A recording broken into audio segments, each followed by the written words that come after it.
chapter was all about. It's called Vanity Fair, and it's all about that article that she decided that she was invited to do. So unlike the time when she was in Elle magazine for her, let's discover my biracial heritage, and then she just proceeded never to mention it again. She didn't have to clomp into anybody's offices and beg to do their wedding invitations and offer her little services and come up with some dumb project. They actually did reach out to her through Sunshine Sachs, her agency in California. Now, can you imagine the sense of accomplishment for Meghan Markle when she realized that Vanity Fair was asking to put her on the cover with a article all about her? I mean, in terms of winning, it's like the biggest win she'd ever had. I mean, yes, okay, fine, Harry, but the only reason she was Harry so that she could get the stuff like Vanity Fair. So the way this worked out was Jane Sarkin, who I have no idea who Jane Sarkin is, but we have her to thank for this. She went to Graydon Carter, the famous magazine editor of Vanity Fair, and she pitched to him that they should put Meghan in the magazine, and not just an interview, but on the cover of the magazine. And, Carter has a very good name in journalism. And he had never heard of Meghan. He'd never heard of Suits. He didn't know anything about this girl. But you hear the fact that this girl is linked even vaguely to a prince, and there seems to be something there. Now, again, we were at a time in which we didn't have a lot of facts about what was going on with Harry and Meghan, but enough was known that to get her in and to sort of be ahead of the curve and, ingratiate her in the Vanity Fair family and have that relationship going, he could see that this might be a boon for the magazine down the line. So he may not have known who Meghan was, but he knew who Harry was. And so the word that they could potentially get Harry's latest girlfriend on the cover of their magazine was all he needed. So a call was made, and Meghan was ecstatic. Now, I'm not throwing her under the bus for that. Who wouldn't be ecstatic to be on the cover of Vanity Fair? It's quite the compliment. They don't just throw it to anybody. So, of course she's excited. The messenger to Meghan was Kaylee Thomas Morgan, who worked for Sunshine Sachs. She was a partner at Sunshine Sachs, I should say. And the agency had been slogging for years to get Meghan some kind of coverage. Somebody, please look at Meghan. They'd been wanting something like this for Meghan for ages. So to finally be able to go to Meghan and say, we've secured you the cover of Vanity Fair, was as much an excitement for them as it was for her, because they had been pouring countless hours into the Meghan account. So not only was she going to be featured in the magazine, on the cover of the magazine, she was going to get to have a cover photo and a complete photo shoot with Peter Lindbergh, the famous German fashion photographer. And he was going to spend a day with her at a London studio. I mean, can you imagine? Anybody's heart would be thumping with excitement over this. This is a big deal. And I don't want to take away from Meghan for the fact that this would have been huge. This would have been huge for anybody, but especially for her, because she has hustled for years for this. And, as distasteful as we have found her style to be, you cannot deny that the girl knows how to hustle. And, I don't know that is a trait that we want to cultivate in our own lives. I don't think it's an attractive look. But if she clearly had no problem with it, and she clearly felt like this was the way to be. So by her own standards, she had been a success. And then, by any outside standard, you've managed to make it if you're on the cover of Vanity Fair. So she was very excited about this. Really, the thing is that she could see the payoff very quickly to being with Harry. Everything else in her life, she'd been kind of playing the long con. Like she would get with Corey, the chef in Toronto, and try to use all his connections and all of this. And when she was with Trevor, he was kind of like, on the lower level of that. But he was more connected than she was. So she was always trying to pick these guys who were just ahead of her. Well, then she picked Harry, and he was like a football field ahead of her, And so it must have been, for somebody who was not accustomed to instant gratification, this must have been like more than she could bear, the excitement of it, because so far she'd had to be with guys forever before she saw the payoff of being with them. But Harry was like an endless source for her. What she was especially hoping would come from this would be that Harry would then be forced to come out and really claim her as his own by saying that they were engaged, because actually they were engaged at this point. But nobody knew it. They hadn't announced it. The two of them had decided they were going to get married. But Harry couldn't come out and say anything until the Queen had given her official blessing. Tom Bower reports the engagement as having happened at Knotcott one evening while she roasted that chicken. Golly. And he'd gone down on one knee and uttered the traditional offer. And she could hardly say yes fast enough. Harry's ring was so meaningful. And I think one of the things that struck me so much about the story between Harry and Meghan is that Harry, to me, has always seemed like, of the two of them, he was the doe-eyed innocent. She was always trying to pretend like, oh my gosh, what? Me Google you? I hadn't even thought about it. You know, she's just always trying to be so coy, so innocent. But without trying, I feel like Harry is the one who is so simple and in some ways sweet sometimes. I remember talking about this in Spare when she had come to Africa that first visit, and he'd run down to meet her, and he had a chicken salad sandwich wrapped in saran wrap because he thought she might be hungry. And I remember, like, my heart went out to him. Like, that simple gesture, like, he seems like such a simpleton in this, and it makes me sad for him. Because I know he's got all of his own personal problems. I know he's got anger and rage and frustration. I know he's a little bit manipulative on his own. I know he can be cruel. I know all those things are true. Quite frankly, most of those things are true about most of us at some point in our lives. We all have sides of us that are really ugly. But there's a part of him, I think, that my heart goes out to because he's wanting so hard for this to work, and he thinks it's something that it isn't, and he thinks she loves him just like he loves her, and he's so in the dark. And here he goes, and he has this ring made, commissioned. It's got 2 of Diana's diamonds in it, and he had gold from Botswana used to make the ring. He's so fond of this design.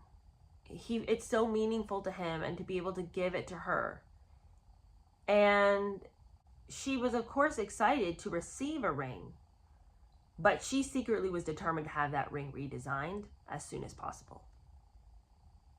Can you imagine the cruelty of taking something that had been meant as a gift of the heart, something so full of meaning and sentiment, and being like, oh wow, okay, cool, but I'm actually gonna have it done a different way, okay? I always said that when I got engaged, whatever ring I received, even if it was the saddest, sorriest little chip of a diamond, I would never look to upgrade. Even if me and my husband fell like ass backwards into a stack of cash, I would never change it, because it was a mark of where we were and who we were and the sacrifice that what he would have made at that time. Now,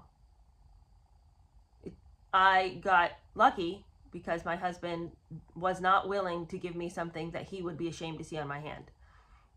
But if he hadn't, even if all he could have done was, he could have tied a piece of twine around my finger, I would have kept it forever. It just seems so cruel to spit on your engagement ring, whatever is offered to you, especially if you feel like if it's given in love. Like, I would rather have the little junky ring that the poor guy saved and scrimped and pinched for in his youthful poverty than to be married to a billionaire who it meant nothing to buy me a big rock, and it was just something he threw my way.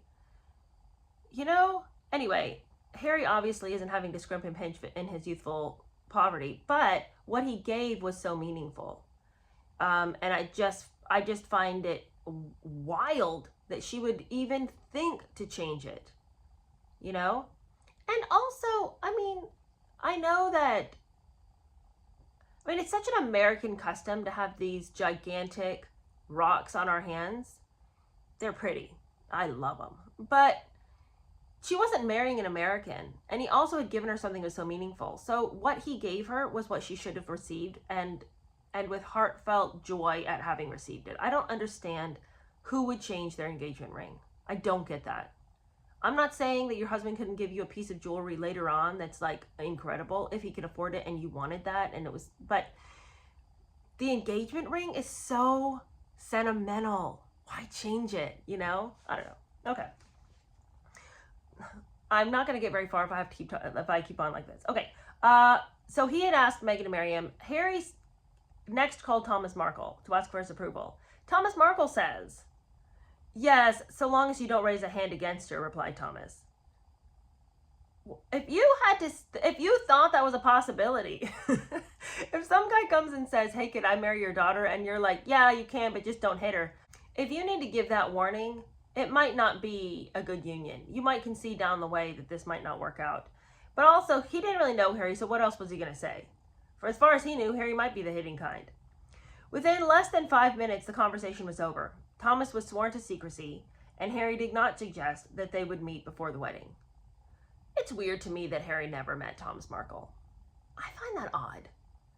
He met Doria, and if I were Harry, I'd be like, you know, if Meghan's probably over there in his ear being like, my dad is just, you know, he's just kind of an old fuddy-duddy. He's just kind of a mess. He's just, you know, I worry about him. You know, he's just so fat and sloppy. Just don't know what he's doing with his life. I'm worried about him, but, you know, from a distance, because I just don't want to get embroiled. And, you know, he's kind of just a lot.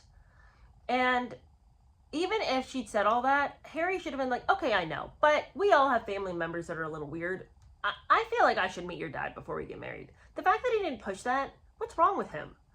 Okay, back to the article. The engagement was unknown to Kayleigh Thomas Morgan.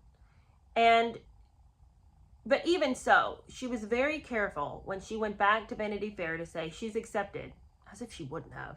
She's accepted, and delighted to do it. But I want to tell you that this article had better be about how Meghan is a major actress, and it needs to be all about her philanthropy and her advocacy work.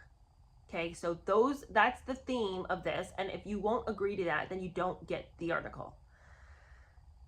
The interview would introduce Meghan to the world, and Kayleigh Thomas Morgan said that she wanted the peg of the interview to emphasize that the 100th episode of Suits, to sort of tie into the fact that she was a major actress.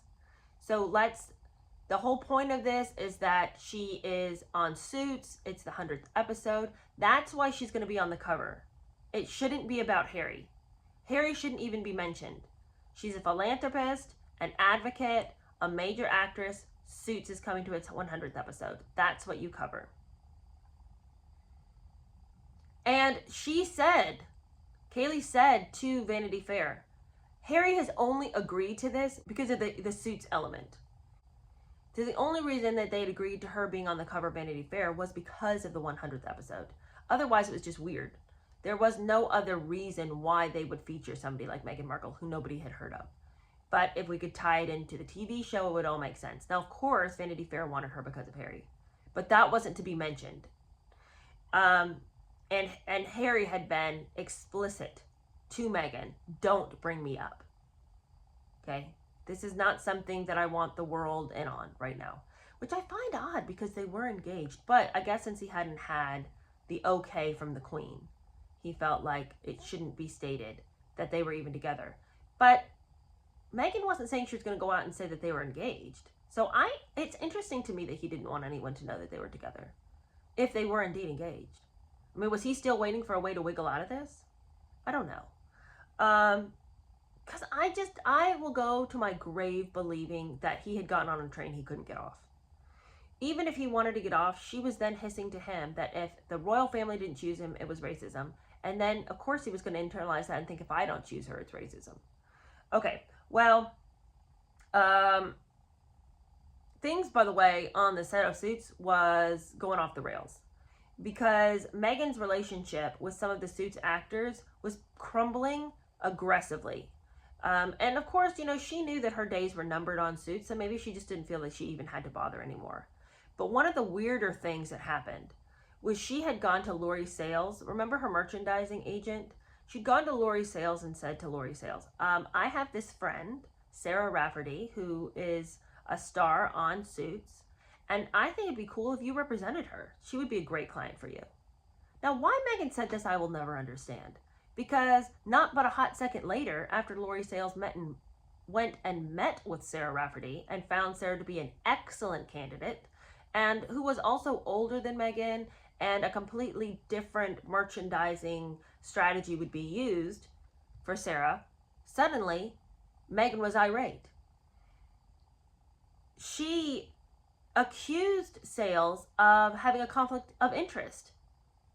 That how dare you even consider working with Sarah?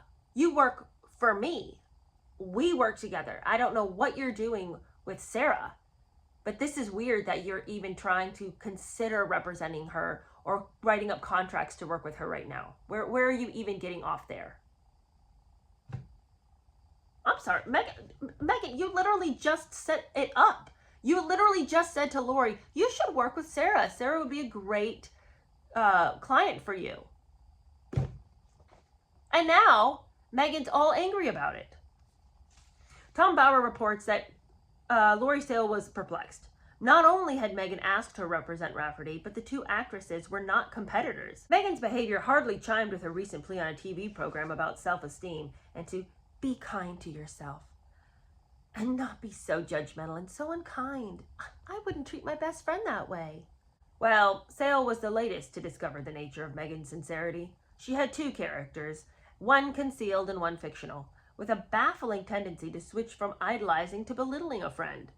So this was just, it was this kind of foolishness on the set that was making people just so ready to see her out the door. And don't let the door hit you on the ass on the way out. Get out of here. We're sick of it, Meghan. Sick to death of it. Well, Meghan was accused once again of being manipulative, a criticism which several Suits actors shared but did not disclose to outsiders. Meghan's behavior remained a secret among the Suits family and was unknown to the Vanity Fair team.